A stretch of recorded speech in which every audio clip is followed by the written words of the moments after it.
Dessert na budget-friendly at pwedeng pang negosyo?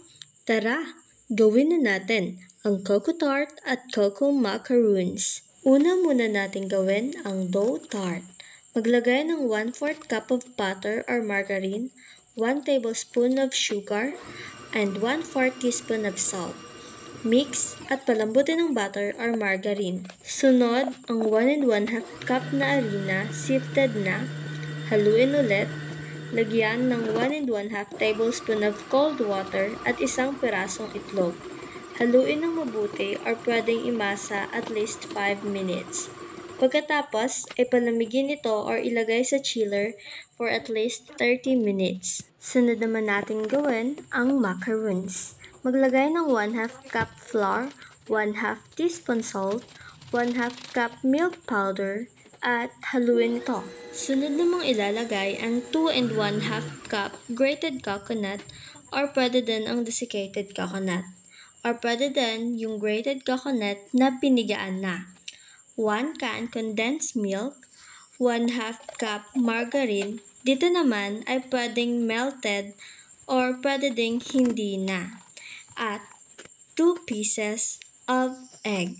Haluin ito hanggang sa magsama-sama ng maayos lahat ng ingredients. At yun na, may macarons na tayo. Ngayon, balikan natin yung dough tart natin na pinalamig kanina sa chiller. Gagawa na tayo ng tart. Gamit ang tart molders, ito ay 3/4 ounce lang kaya medyo cute itong gagawin natin. Medyo mahirap lang sa una ang pagmold ng tart pero habang tumatagal ay parang madali na lang. Isa-isa nating isalansa ng molded tart sa baking tray at ilagay na natin ang mixture nating macaroons. Nga pala, preheated na yung oven natin dyan at isinalang ko na ang unang batch ng cocoa tart natin. Lutuin ito at least 20 minutes or i-check na lang kung ito ay kulay brown na. And tadan! May cocoa tart na tayo! Para naman sa natira nating macarons mixtures, isalansa ng tart molders at lagyan ng paper liners. Reminder lang habang naglalagay ng paper liners, huwag mag-electric fan, di bali nang magtiis tayo sa init. Isinalang na natin sa oven ating macarons. Same lang din ang process nito sa cocoa tart.